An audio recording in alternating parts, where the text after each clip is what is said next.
In today's episode of Fight News, we have massive updates from the fight world, including UFC 310 updates, return of Belal Muhammad, Jorge Masvidal, Donald Cerrone, and Tony Ferguson, the biggest boxing card of all time, and more. To keep you updated with the fight world, let's start the video from UFC 310.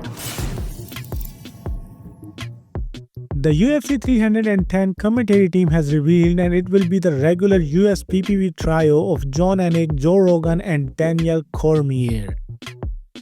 The headliner of the card, Alexandre Pantoja, in an interview with MMA Junkie, revealed that he wants to stay and rule the flyweight division instead of moving up to chase the champ status. Still, he doesn't mind fighting Sean O'Malley at bantamweight because of the history they share. We told you in the previous episode that his opponent Kai Asakura plans to finish him at UFC 310, so in the case you don't know, Alexandre Pantoja is already 9-0 over current top 10 flyweights, and if he gets the finish this Saturday, he ties the flyweight GOAT record for the most finishes in UFC flyweight history. The co-headliner of the event, Shavkat Rakhmonov's custom shorts first look is revealed.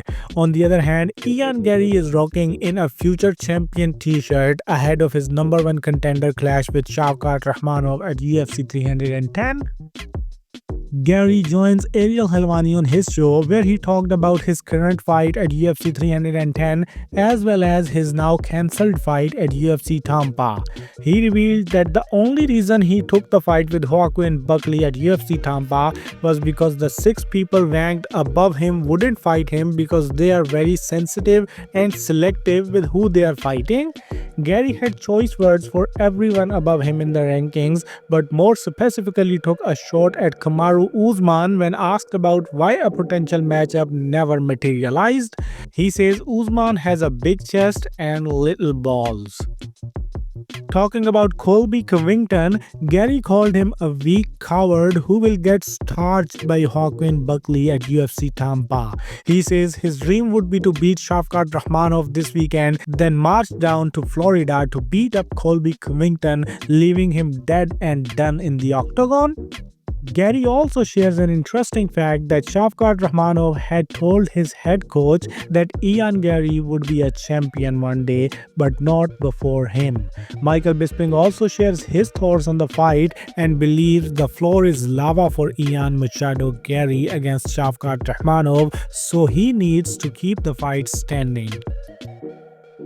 Now let's move down towards the feature bout of UFC 310 between Ciryl Gane and Alexander Volkov. Ciryl Gane reflects on the devastating loss to Jon Jones last year and explains how that poor performance stirred up a spirit of revenge in him that he looks to exact on Alexander Volkov at UFC 310.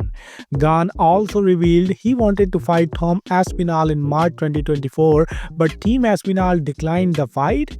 He didn't share the context, but if you are a new fan, you should know that it was Gane himself who kept ducking Aspinall, and then as soon as Aspinall becomes the interim champion, he called him for a fight that was instantly declined. So he just faced karma, nothing else. By the way, despite getting turned down by Tom Aspinall, Gane acknowledges the level of Tom Aspinall's skills. He believes that Aspinall's well-rounded skill set gives him a better chance against Jon Jones than Alex Pereira.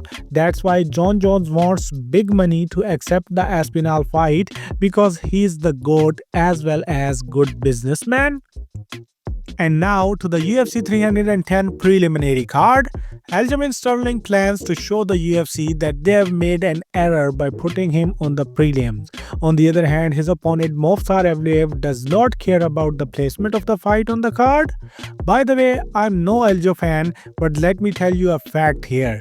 Aljo is the only UFC bantamweight champion to defend his belt thrice in a row. Still, after losing his belt and moving up to the featherweight division, it's his back-to-back prelims fight. The disrespect is real. At least he isn't as boring as Belal Muhammad. I remembered from Belal that Belal has announced via Twitter that he has been cleared to start working out again. UFC welterweight champion gives his take on the UFC 310 number one contender fight for his belt, predicting he will break them both. He especially talks about fan favorite as well as the betting favorite Shavkat Rahmanov and says that he has no fear of Shavkat or his finishing speciality as he has only been finished once in his life. Belal also talked about Conor McGregor, Colby Covington, and his friend Islam Makhachev. He says Conor McGregor is scared to fight him, calls Colby Covington being 0-3 in title fights a joke, and begs him to meet him in the public.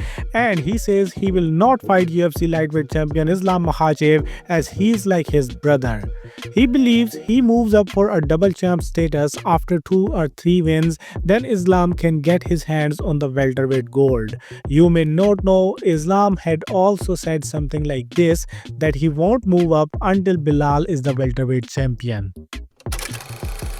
Kamaru Usman via Pound for Pound podcast responds to those calling him a duck for not fighting Shavkat Rahmanov. He believes it's the same situation Jon Jones is dealing with right now. Let me add some context in his remarks as well. After Belal Muhammad's pullout of UFC 310, it was him who hyped the fans with bigger words than his ass. And then when the UFC really offered him the fight, he said no. Moral of the story, if you can't back up your talk, it's better to be quiet.